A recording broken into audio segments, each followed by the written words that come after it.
Sorry Ahalya గారు, మీ విషయంలో నేనే ఇంకో రకంగా ఫీల్ అయ్యి మీతో ముభావంగా ఉన్నాను. ఈ 3 రోజుల నుంచి మిమ్మల్ని బాధ పెట్టాను కూడా. నన్ను క్షమించండి.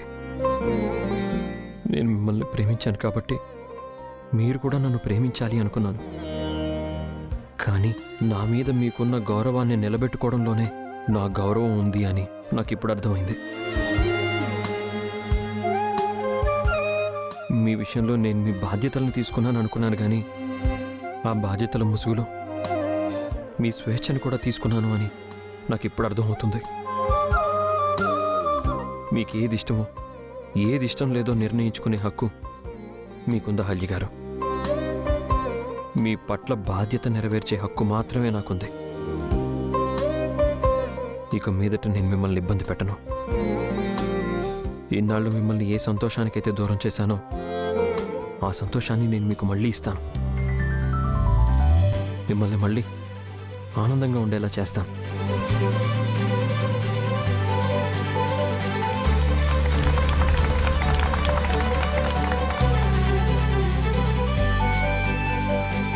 వెళ్దామా అండి?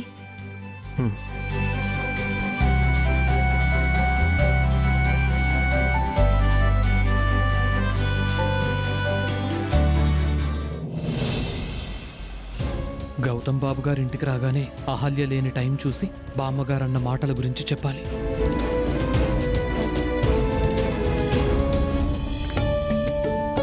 అహల్య గారు, ఏంటండి? 2 డేస్ నుంచి మీకు చేతి కాఫీ మిస్ అయ్యాను. కొంచెం ఇస్తారా ప్లీజ్? థ్యాంక్స్.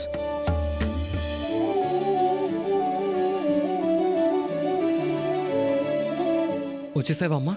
ఏం కావాలి? కాఫీ మావయ్య. నువ్వు కూర్చో అమ్మా, నేను ఇస్తానుగా. నాకు కాదు మావయ్య, ఆయనకి.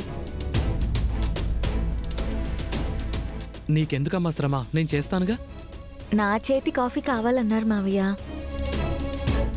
బాబుగారు ఎక్కడమ్మా? పైకెళ్లారు. బాబుగారితో మాట్లాడడానికి ఇదే సరైన సమయం.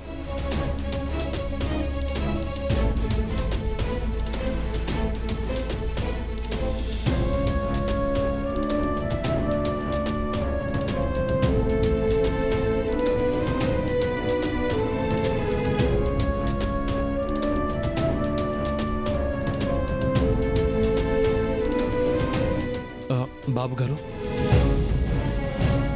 రాజుగారు, మీతో కొంచెం మాట్లాడాలి. ఒక విషయం చెప్పాలి. సరే 2 minutes రాజుగారు, ఇదవగానే మాట్లాడదాం. సరే బాబు.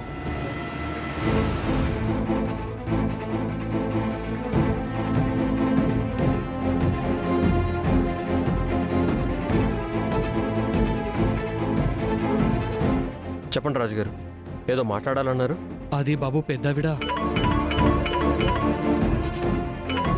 ఒక్క నిమిషం రాజుగారు. హలో, చెప్పండి. ఆదిత్యని చూసారా? How is she? Where is she bro? మీరెక్కడున్నారు? మీరు చెప్పిన ప్లేస్లోనే ఉన్నాను బ్రో. ఆదిత్య అక్కడికి రాలేదా? 3 hours నుంచి ఇక్కడే వెయిట్ చేస్తున్నాను, ఎవరూ రాలేదు. అవునా? సారీ బ్రో, నేను ఇప్పుడే కాల్ చేస్తాను. ఒక్క నిమిషం ఉండండి. లేదు బ్రో, మీరు చెప్పారని నా పనులన్నీ మానుకుని ఇక్కడికి వచ్చాను. హెడేక్ వస్తుంది. పెళ్లి చూపుల్లోనే ఇలా చేస్తే పెళ్ళయ్యాక ఇంకెలా చేస్తుందో బ్రో. లేదు బ్రో, నేను వెళ్తున్నాను. అది బ్రో బ్రో బ్రో ఒకసారి చెప్పేది వినండి.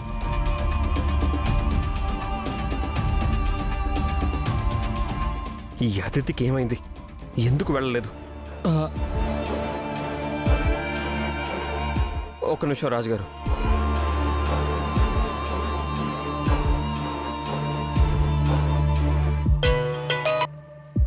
చెప్పు గౌతమ్. ఏంటి చెప్పేది? పెళ్లి చూపులకి వెళ్ళమన్నాను కదా, ఎందుకు వెళ్ళలేదు? 3 hours నుంచి నీకోసం అతను వెయిట్ చేస్తున్నాడు.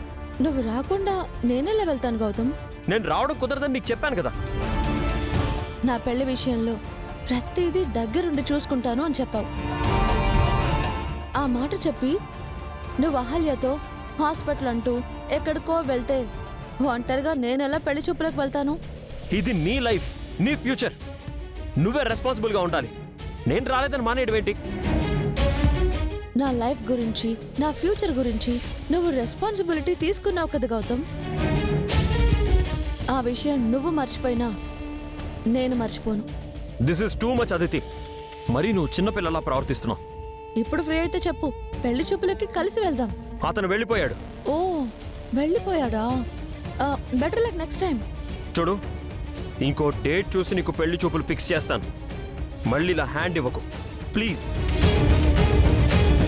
ఆ రోజు కూడా నువ్వు వస్తేనే నేను వస్తాను.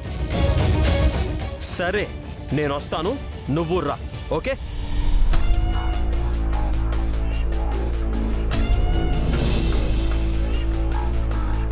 నువ్వు నాకు హ్యాండ్ ఇచ్చి మళ్ళీ నేను నీకు హ్యాండ్ ఇచ్చాను అంటావేంటి గౌతమ్?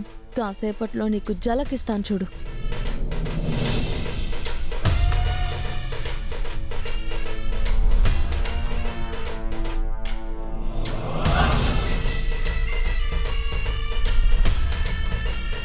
సారీ రాజ్ గారు, చిన్న డిస్టర్బెన్స్. చెప్పండి, ఏదో చెప్పాలన్నారు. అది బాబు, బామ్మగారు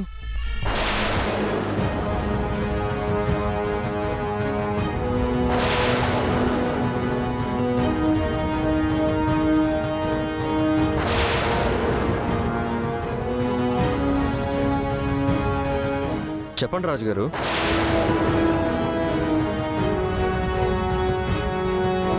ఇక్కడేం చేస్తున్నావు మావయ్య? నాతో ఏదో చెప్పాలని వచ్చారు. చెప్పండి రాజు గారు.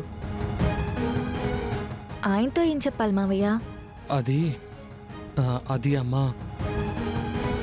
రాజుగారు, మా నాన్నమ్మ గురించి ఏదో చెప్తున్నారు. అది ఏం లేదు బాబు, బామ్మగారికి కడుపులో వికారంగా ఉందట.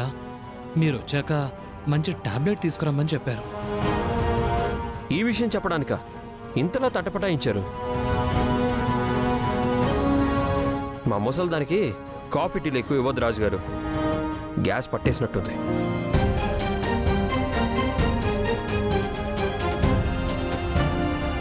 ఇదిగో ఈ టాబ్లెట్ పొద్దున సాయంత్రం వేసుకోమని చెప్పండి, సరేనా? సరే బాబు.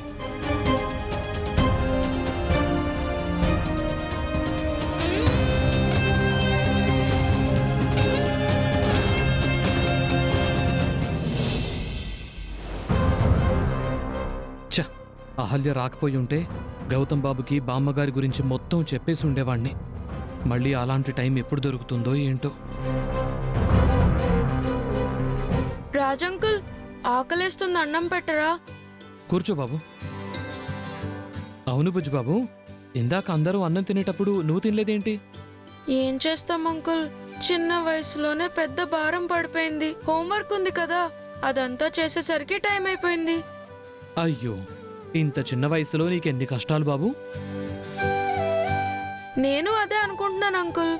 నేను ఇప్పుడే ఎంత కష్టపడితే పెద్దయ్యాక ఇంకెంత కష్టపడాలో.